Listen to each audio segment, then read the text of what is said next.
سبحانہ تعالیٰ نے انسان کو پیدا کیا اور انسان کی ساری ضروریات کو بھی وہی سمجھتا ہے. انسان کے ساتھ جتنی بھی ضروریات لگی اللہ نے ان سب کا انتظام کیا. ہمیں بھوک لگتی ہے اللہ نے کھانے کا انتظام کیا. ہمارے اندر طرح طرح کی خواہشات ہیں اللہ نے ان کو پورا کرنے کا انتظام کیا.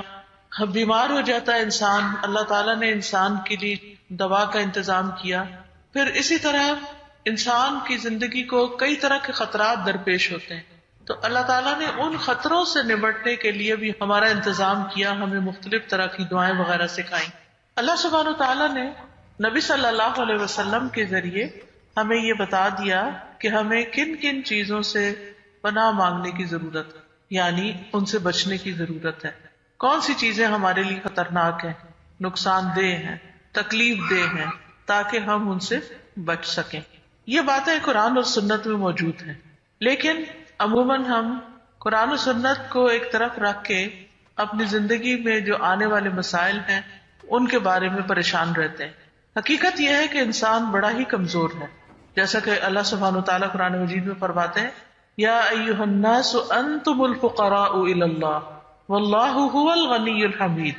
اے لوگو تم سب اللہ کے محتاج ہو اور اللہ بے نیاز تعریف والا ہے. انسان کمزور ہے، اللہ بے نیاز ہے، بندہ بے نیاز نہیں ہے. بندہ کسی بھی چیز کی انتہا کو پہنچ جائے اس کو مینٹین نہیں کر سکتا. مثلا ایک شخص ساری زندگی پڑھتا رہتا ہے علم حاصل کرتا رہتا ہے، پھر کیا ہوتا ہے بڑھاپا آ جاتا ہے، پڑھا لکھا سب کچھ بھول جاتا ہے.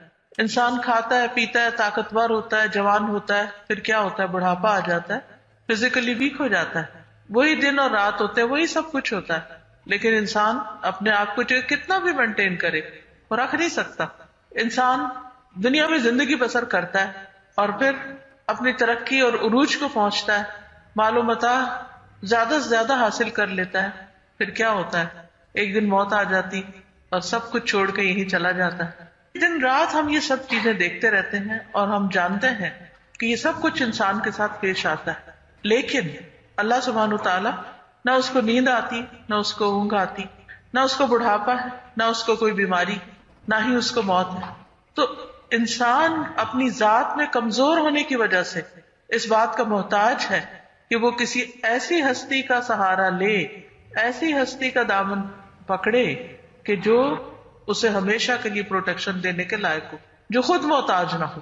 اور وہ اللہ سبحانہ تعالیٰ کے علاوہ کون ہو سکتا ہے؟ کوئی اور نہیں ہو سکتا. لیکن افسوس یہ ہے کہ ہم انسانوں کی طرف دیکھتے رہتے ہیں، کون میری کس ضرورت کس مجبوری میں کہاں کام آ سکتا ہے. اللہ سبحانہ تعالیٰ کی طرف رجوع پہلے نہیں کرتے، جبکہ قرآن مجید سے ہمیں یہ پتہ چلتا ہے کہ الذین اذا اصابتهم مصیبۃ قالوا انا للہ وانا الیہ راجعون، کہ ہدایت یافتہ لوگ وہ ہوتے ہیں کہ جب انہیں کوئی مشکل پیش آتی ہے، کوئی تکلیف آتی ہے، کوئی پریشانی لاحق ہوتی ہے تو وہ کہتے ہیں بے شک ہم اللہ کے لیے ہیں اور ہم اسی کی طرف لوٹ کر جانے والے ہیں. تو آج ہم قرآن و سنت کی روشنی میں دیکھیں گے کہ وہ کون سی چیزیں ہیں جن سے بچنے کے لیے اللہ کے رسول صلی اللہ علیہ وسلم نے اللہ کی پناہ لی ہے، اللہ سے مدد مانگی ہے. ہمیں بھی ان چیزوں سے بچنے کے لیے قرآن اور سنت سے رہنمائی لینی چاہیے. اور یہ تمام چیزیں جو ہمیں پریشان رکھتی ہیں، ان پریشانیوں سے بچنے کے لیے اللہ سبحانہ تعالیٰ سے دعائیں کرنی چاہیے. تو سب سے پہلے ہم قرآن مجید میں دیکھتے ہیں. قرآن مجید میں آپ جانتے ہیں کہ دو آخری صورتیں، سورت الفلق اور سورت الناس، ان دونوں میں اللہ کی پناہ لی گئی ہے مختلف طرح کی چیزوں کے شر سے بچنے کے لیے. اللہ سبحانہ تعالیٰ فرماتے ہیں قل اعوذ برب الفلق من شر ما خلق ومن شر غاسق اذا وقب ومن شر النفاثات فی العقد ومن شر حاسد اذا حسد. کہہ دیجئے میں مخلوق کے رب کی پناہ چاہتا ہوں. اور مخلوق ساری کا رب کون ہے؟ اللہ رب العزت، اللہ عز و جل. کس چیز سے بچنے کے لیے؟ من شر ما خلق، ہر اس چیز کے شر سے بچنے کے لیے میں اللہ کی پناہ میں آتا ہوں جو بھی اس نے پیدا کی. من شر ما خلق، جو بھی اس نے پیدا کیا. اب دیکھیں کہ جتنی بھی چیزیں ہم دیکھتے ہیں ان میں فائدے کے ساتھ ساتھ کبھی کوئی نقصان، کبھی کوئی تکلیف، کبھی کوئی ایسی چیز ہوتی ہے جو انسان کو موافق نہیں آتی. مثلا ایک ہی کھانا ہے، ایک ہی فوڈ ہے، ایک شخص جو ہے اس کے لیے بڑا خوشگوار ہے لیکن دوسرے شخص کے لیے وہی زہر ہے. اب مثلا آپ دیکھیے کہ میٹھا کھانا جو ہے شوگر کے پیشنٹ کے لیے نقصان دہ ہے، اور باقی سب بیٹھ کے مزے سے انجوائے کرتے ہیں. اسی طرح کچھ اور چیزیں بھی ہیں. آج کل تو بہت ساری الرجی ڈیولپ ہو گئی. کتنے بچے جو پیدا ہوتے ہیں الرجیز کے ساتھ، دودھ نہیں پی سکتے، کوئی نٹس نہیں کھا سکتے، کتنی کتنی تکلیفوں میں. تو وہ چیز بذات خود شر نہیں ہے، دودھ کوئی شر تو نہیں ہے، دودھ تو بڑے فائدے کی چیز ہے، لیکن اس بندے کے حق میں کیا ہے، وہ نقصان دہ ہے. تو من شر ما خلق، اور یہ ہر شخص کے اعتبار سے الگ الگ بھی ہو سکتا ہے. اور کچھ چیزیں ایسی ہیں کہ جن میں یہ سب کامن بھی ہے، یعنی کچھ چیزیں ایسی ہیں کہ جن کا شر سب کے لیے شر ہے، جیسے شیطان کا شر ہے، اسی طرح نقصان دینے والی اور مخلوقات کا شر ہے. اب سانپ نہ اپنے کو دیکھتا ہے نہ پرائے کو دیکھتا ہے، سبھی کو ڈس لیتے ہیں. چاہے آپ اس کو پالیں، آپ اس کی کیئر کریں، آپ اس کے ساتھ جو چاہے اچھا سلوک کریں، لیکن جس دن اس کو موقع ملے وہ کاٹ لے گا. تو کچھ چیزیں ایسی ہیں کہ جن کے اندر بظاہر شر نظر آتا ہے، اور کچھ چیزیں ایسی ہیں جن کے اندر بظاہر شر نظر نہیں آتا لیکن ان کے اندر بھی شر ہوتا ہے. اور کچھ چیزیں ایسی ہیں کہ جن میں ہمارے لیے شر ہوتا ہے، سب کے لیے نہیں ہوتا. تو کتنی خوبصورت دعا سکھا دی گئی، قل اعوذ برب الفلق من شر ما خلق. ہر طرح کا شر اس کے لیے جامع لفظ. کوئی بھی چیز ہمیں نہیں پتا، مثلا ہم اپنے گیجٹس کو اٹھائے پھرتے ہیں، ہمیں نہیں پتا ہوتا اس کے ساتھ کتنے جراثیم لگے. ایک دفعہ میں نے ایک جگہ پر پڑھا کہ یہ جو ہمارے ہینڈ بیگز ہیں نا، یہ سب سے زیادہ جراثیم کیری کیے ہوئے ہوتے ہیں. اور انہوں نے مختلف جو تصویریں اتار کے جراثیموں کی شکلیں بھی دکھائی ہوئی تھی. تو اب آپ دیکھیں ہمارے لیے سب سے بڑا قیمتی چیز یہ ہینڈ بیگ ہوتا، ہم کہیں نہیں بھولتے اسے، اور اسی وجہ سے لوگ ان کو ٹوائلٹس میں بھی لے جاتے ہیں اور وہاں سے اور جراثیم کیری کر کے ساتھ اپنے اور جگہ پہ لیے پھرتے ہیں. تو لیکن ہم نے کبھی سوچا بھی نہیں کہ اس سے بھی ہمیں کچھ لگ سکتا ہے، اس سے بھی کوئی تکلیف پہنچ سکتی. تو جب ہم یہ کہتے ہیں من شر ما خلق، تو ہر چیز اس میں آ جاتی ہے، چاہے ہم اس کو جانتے ہیں یا نہیں جانتے. ومن شر غاسق اذا وقب، اور اندھیری رات کے شر سے جب وہ چھا جائے. رات کے اندر کئی طرح کے شر ہو سکتے ہیں، اس میں آپ دیکھیں کہ جو ہی شام ہوتی جاتی ہے شیاطین پھیل جاتے ہیں. انسانوں میں سے بھی جو شیطان ہوتے ہیں وہ اپنے شر کے ارادوں کے ساتھ پھیل جاتے ہیں، چوریاں کرتے ہیں، ڈاکے ڈالتے ہیں، اور کئی قسم کے مسائل کھڑے ہو جاتے ہیں. اور پھر ومن شر النفاثات فی العقد، اندھیری رات کا شر تو نظر آ بھی جاتا ہے اندھیرے کے باوجود، لیکن یہاں پر گروں میں پھونکے مارنے والیوں کے شر سے، اور یہ ہے جادو کا شر. اب یہ بھی ایک عجیب آزمائش ہے نا کہ چند الفاظ ہوتے ہیں اور چند گریں ہوتی ہیں، پھونکے ہوتی. پھونک کیا چیز ہے؟ بظاہر کیا قوت ہے پھونک کے اندر؟ کچھ بھی نہیں. اسی سے ہم آگ بجھا بھی لیتے ہیں، اس پھونک سے آگ جلا بھی لیتے ہیں، اور اس پھونک سے جو شر کی نیت سے ماری جاتی ہے گروہ کے اوپر، کئی گھروں کو تباہ برباد کر کے رکھ دیتی. اب یہ ہمارے لیے شر ہے کہ نہیں، ہمیں کسی لیبارٹری سے نہیں پتا چلے گا کہ لوگ جب دھاگوں پہ نوٹس لگا کے کچھ لفظوں کو پڑھ کے پھونک مارتے ہیں تو وہ نقصان دہ ہوتا ہے یا نہیں، لیکن وہ نقصان پہنچا بھی دیتا ہے. ہوتا ہے سب کچھ باذن اللہ، وما هم بضارین بہ من احد الا باذن اللہ، اللہ کے اذن کے ساتھ ہی ہوتا ہے. لیکن بہرحال وہ شر تو ہے. کتنا پیارا ہے ہمارا رب کہ اس نے ہمیں پہلے سے ہی بتا دیا کہ یہ ہوگا. شر تو ہے، ضرورت کس چیز کی ہے؟ ضرورت اس چیز کی ہے کہ ہم اس سے بچنے کے لیے اللہ کی پناہ لیں. ومن شر حاسد اذا حسد، اور حاسد کے شر سے جب وہ حسد کرے.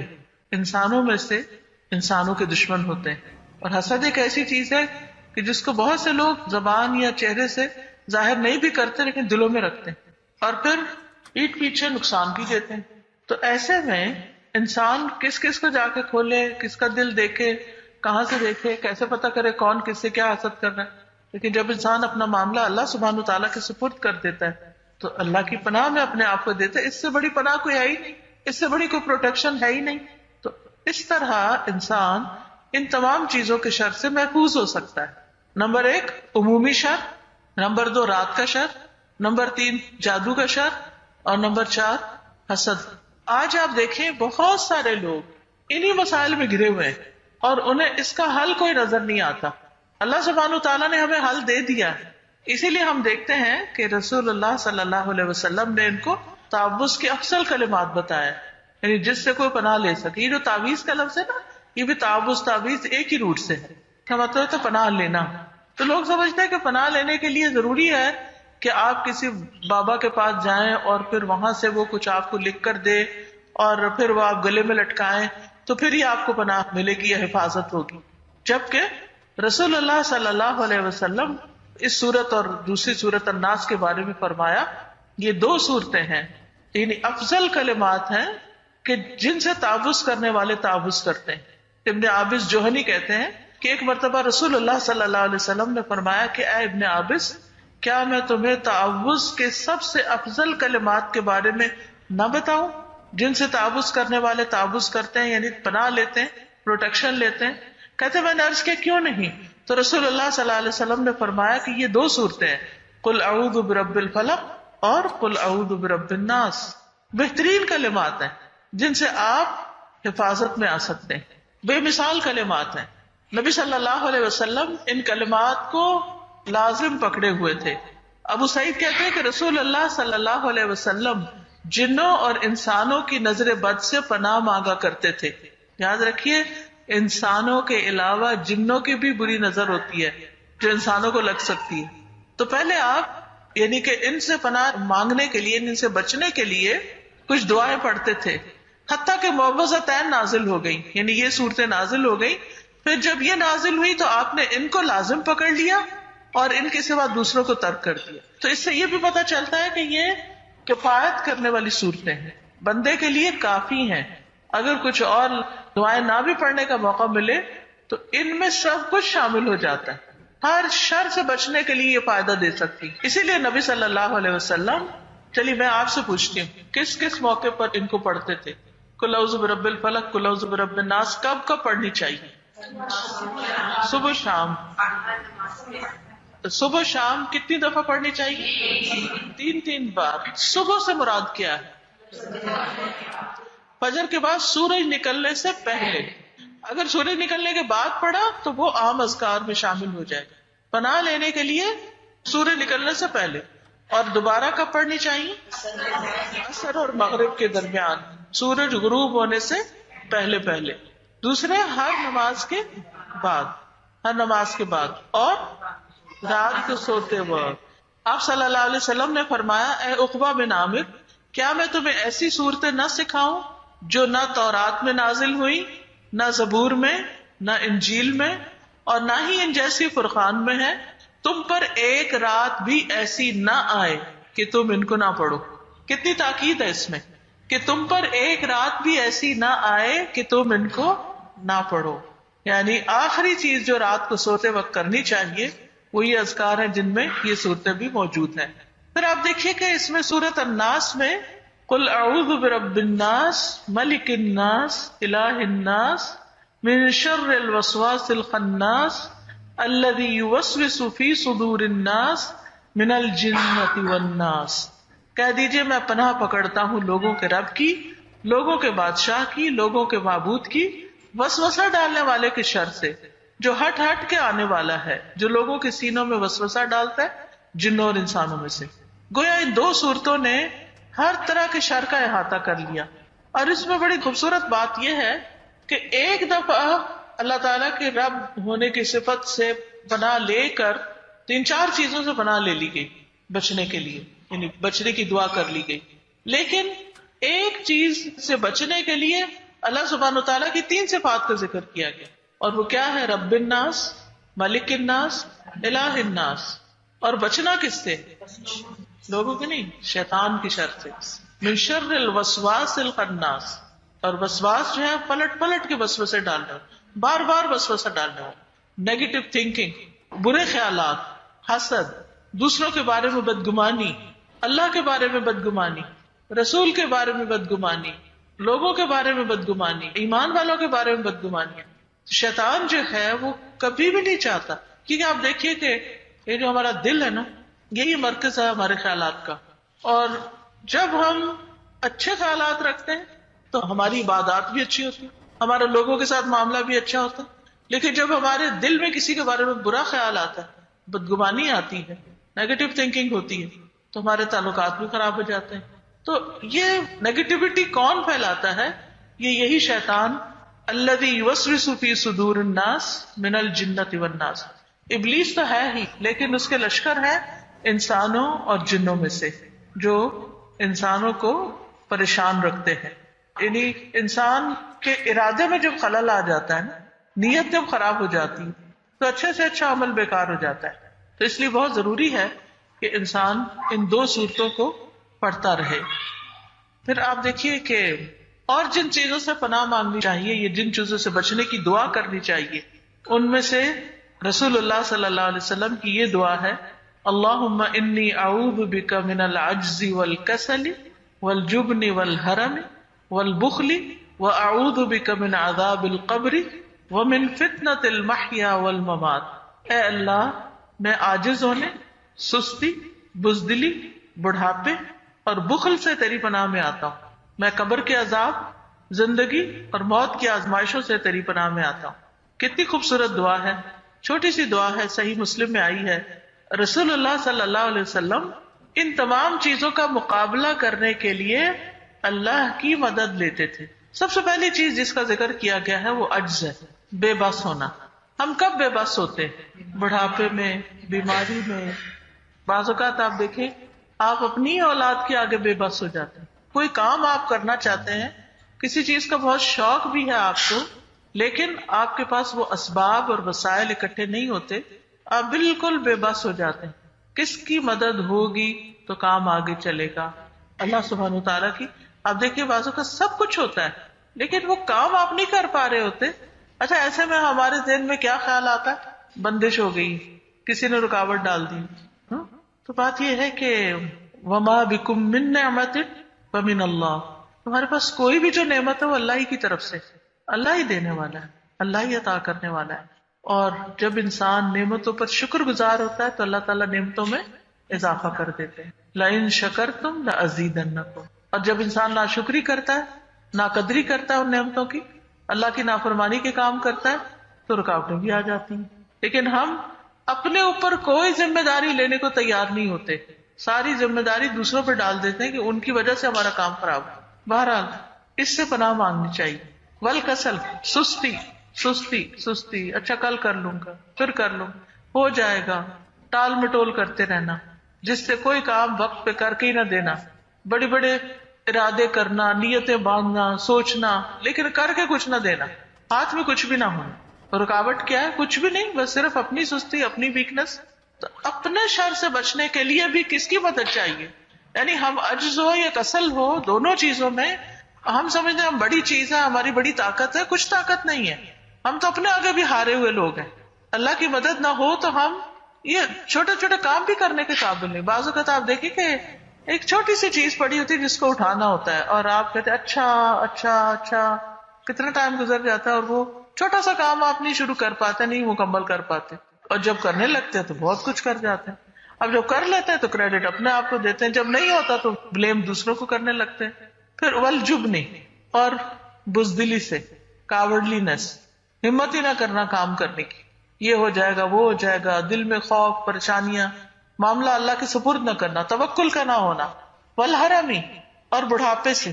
خاص طور پر ارذل العمر سے پناہ مانگی گئی کہ ایسی عمر جس میں انسان نہ کوئی فیصلہ کر سکے، نہ کسی کے کام آ سکے، وہ تو دور کی بات ہے اپنے بھی کام نہ کر سکے، اپنی جسمانی صفائی نہ کر سکے، اپنی ضروریات پوری نہ کر سکے، خود کھانا نہ کھا سکے، خود اپنے آپ کو صاف نہ کر سکے. ایسی زندگی دوسروں کے لیے ایک بوجھ ہو جاتی، تو اس سے بھی بچنے کے لیے کہا گیا. والبخل، اور بخل دل کی تنگی، یعنی انسان ایسا بخیل ہو کہ کسی کو کچھ دینے پہ راضی نہ ہو، چاہے اپنی ضروریات سے کتنا بھی ایکسٹرا ہو، کتنا بھی زائد ہو. وَأَعُوذُ بِكَ مِنْ عَذَابِ الْقَبْرِ. یہ چیزیں تو دنیا سے تعلق رکھتی تھی، اب عذاب قبر سے. بہت سے لوگ تو انکار ہی کر دیتے ہیں اس کا، لیکن نبی صلی اللہ علیہ وسلم نے اس کثرت کے ساتھ اس کا ذکر کیا ہوا کہ اس کے انکار کی کوئی گنجائش نہیں نکلتی. تو جب انسان اس کو مانتا ہی نہیں تو پھر اس سے بچنے کی دعا کیا کرے گا؟ اور ایسا نہ ہو کہ وہاں جا کے ایک دم آنکھیں کھلے اور پھر سوائے حسرتوں کے کچھ بھی ہاتھ میں نہ ہو. اور پھر من فتنۃ المحیا والممات، زندگی اور موت کی آزمائشوں سے. زندگی کی آزمائشیں کیا کیا ہوتی ہیں؟ مثلا زندگی کی آزمائش مال، اولاد، اور وہ زندگی ہی سراسر آزمائش ہے جس میں اللہ کی اطاعت نہیں، اللہ کی فرما برداری نہیں، جس زندگی کا کوئی مقصد ہی نہیں، کوئی گول ہی نہیں. جو زندگی بیکار گزرتی جا رہی، وہ زندگی جو ایسے فضول کاموں میں ضائع ہو رہی، جس میں نہ اللہ کی عبادت ہے نہ بندوں کی خدمت ہے، کچھ بھی نہیں، بیکار ہے وہ زندگی.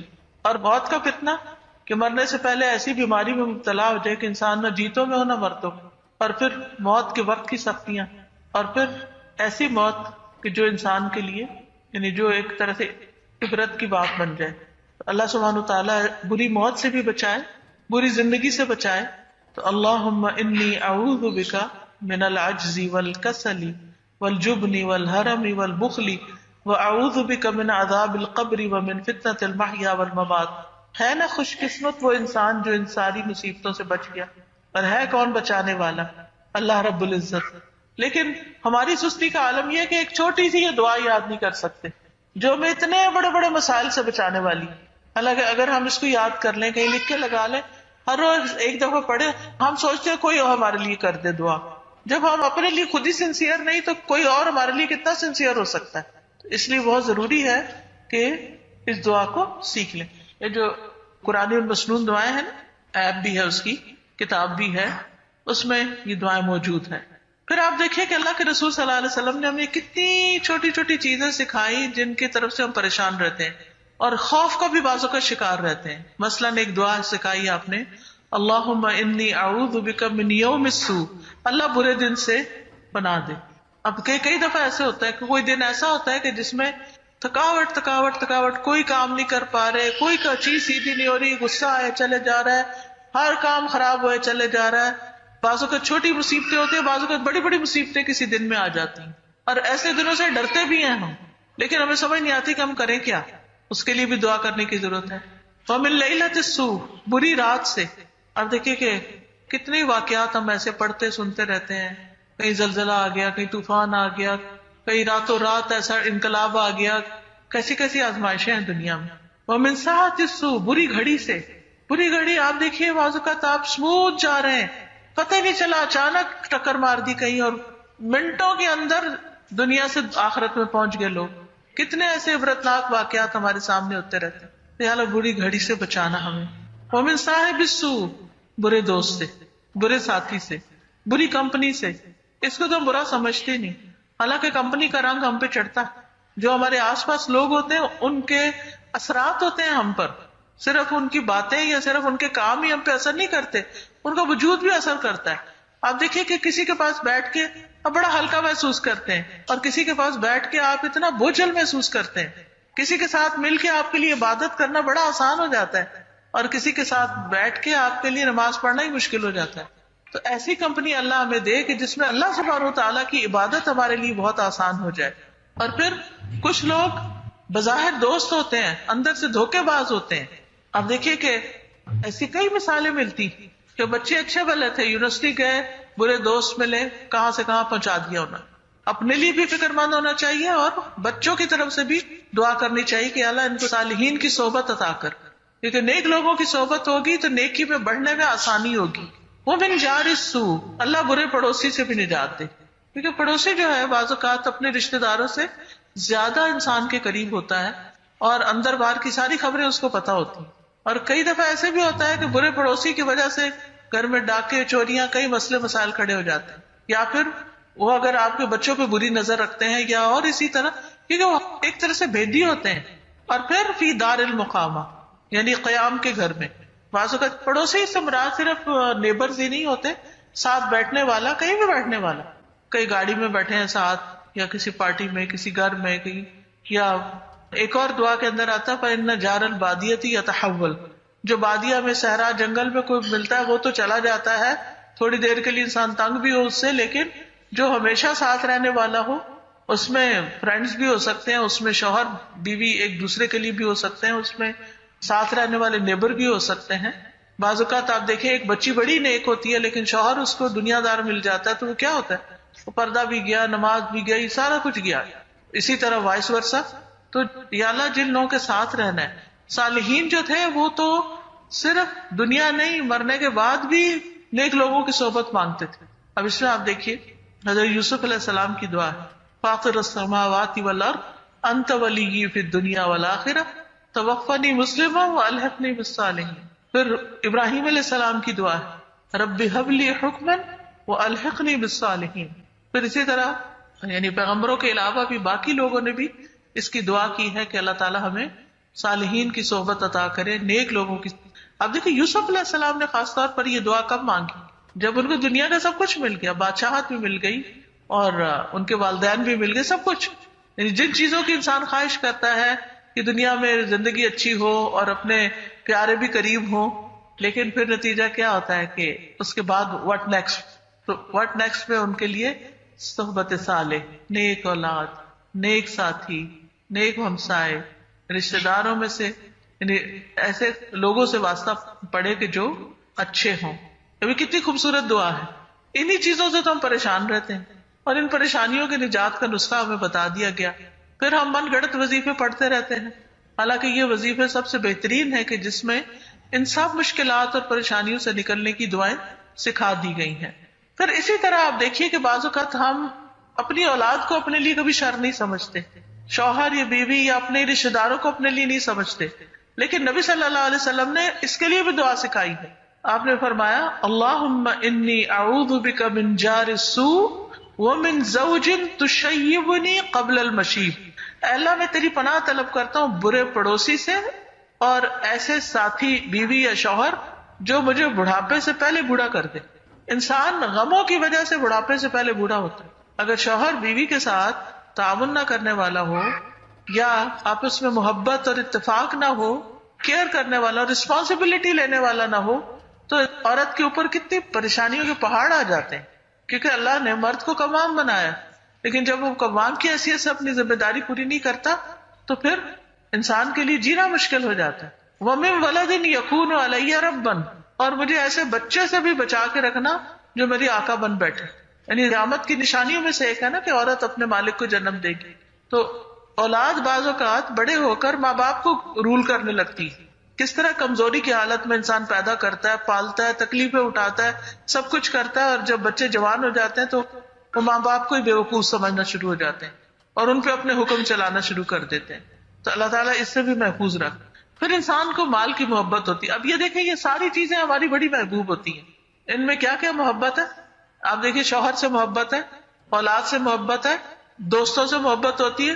وَمِن مَالٍ يَكُونُ عَلَيَّ عَذَابًا، مال سے محبت ہوتی ہے.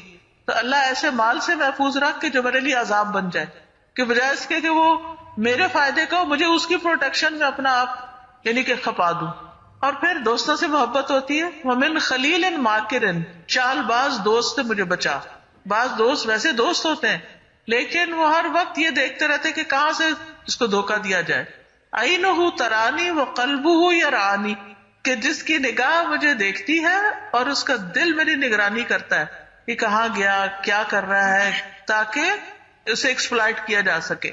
ان رأى حسنة دفنها، اگر وہ میرے اندر کوئی خوبی دیکھے تو اس کو تو دبا ہی دے، کسی سے ذکر ہی نہ کرے. وَإِن رَأَى سَيِّئَةً أَذَاعَهَا، اور اگر میرے اندر کوئی کمی خرابی دیکھے تو اس کو خوب نشر کر دے. کتنی خوبصورت دعائیں، کن کن چیزوں کی طرف نبی صلی اللہ علیہ وسلم کا دھیان گیا ہے اور کتنی وضاحت کے ساتھ ہمیں سمجھا بھی دیا گیا ہے.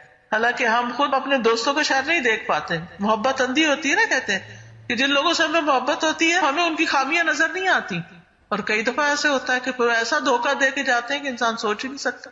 پھر اسی طرح بیوی یا شوہر، ان سے بھی محبت ہوتی ہے. اولاد، وہ کہتے ہیں نا میٹھے دشمن، بچوں کو میٹھے دشمن کہا جاتا ہے کہ قیامت کے دن بعض لوگ آئیں گے اور ان کو پتا چلے گا کہ ان کی ساری نیکیاں ان کی اولاد کھا گئی.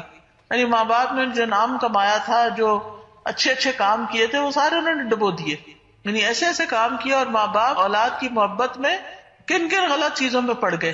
تو اللہ سبحانہ وتعالیٰ اس سے بھی محفوظ رکھے. پھر اسی طرح مالداری اور فقر دونوں سے پناہ مانگی گئی.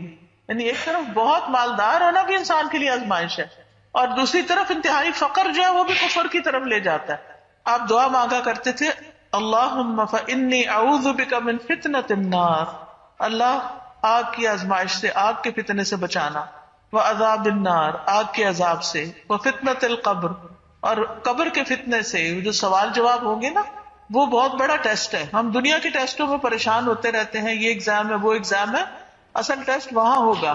وعذاب القبر، اور قبر کے عذاب سے. ومن شر فتنۃ الغنا، اور دولت مندی کی آزمائش کی شر سے، ومن شر فتنة الفقر، اور فقر کی آزمائش کی شر سے، واعوذ بک من شر فتنة المسیح الدجال، اور میں تیری پناہ میں آتا ہوں جھوٹے مسیح کے فتنے کی برائی سے، کیونکہ وہ لوگوں کے ایمان کا دشمن ہوگا۔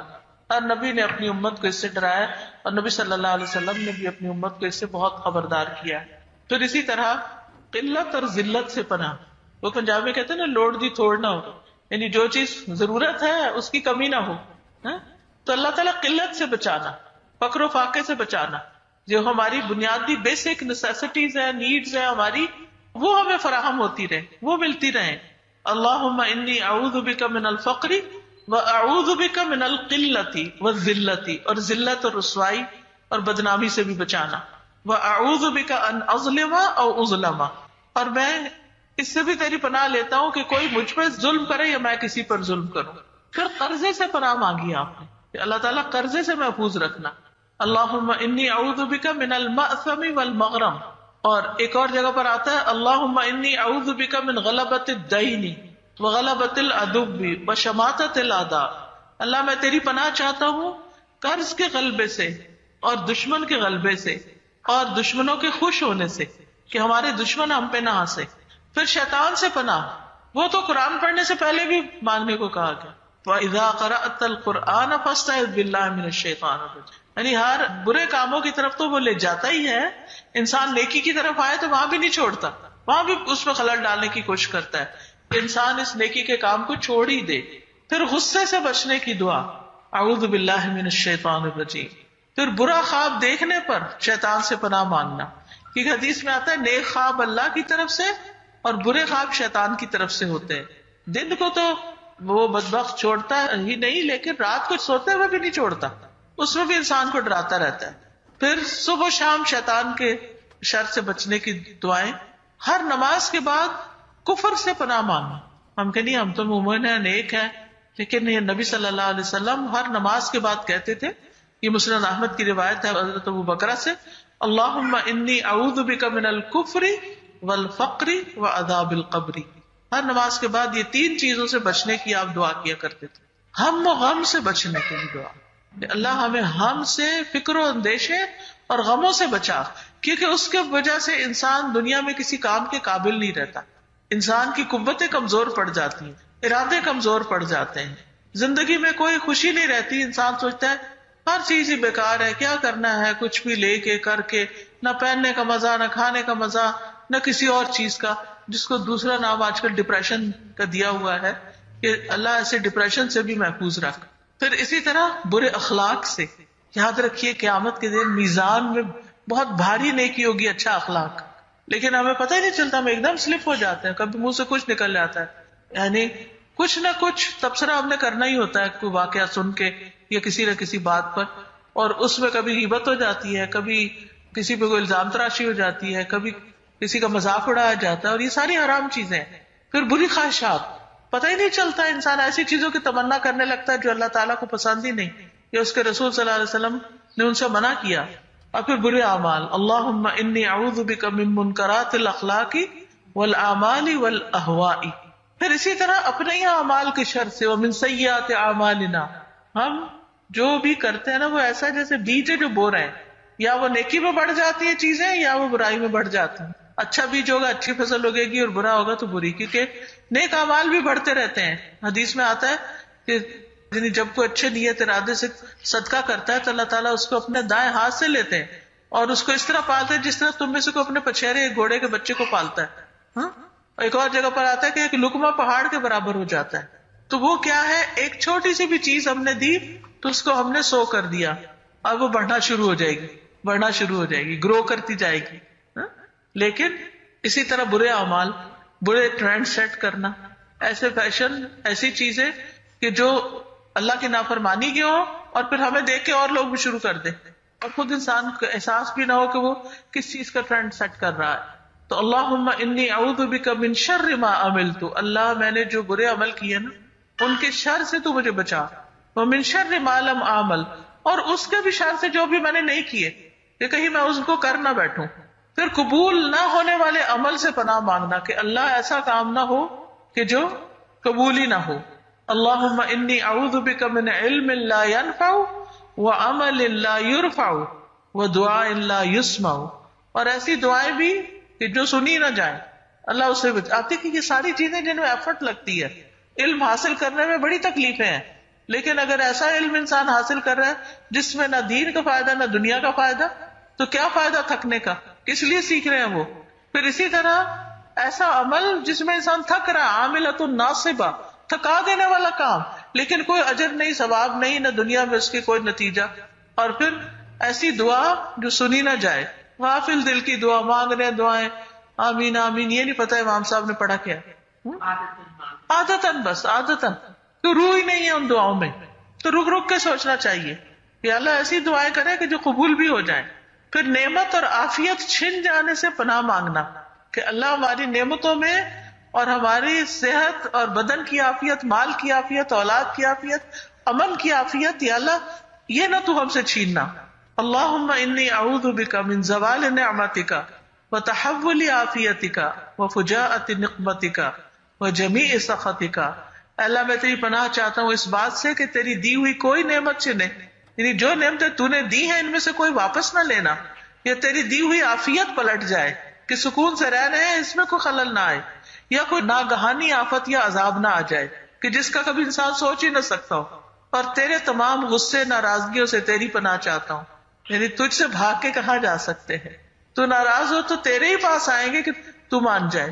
پھر اسی طرح اس دل سے بھی پناہ مانگی گئی جو اللہ سے نہ ڈرے، کہ اللہ ہمارا دل ایسا نہ ہو کہ جس میں خشیت نہ ہو، ہمارے دل کو تقوی عطا کر دے. اللہم آت نفسی تقواہا وزکیہا انت خیر من زکاہا.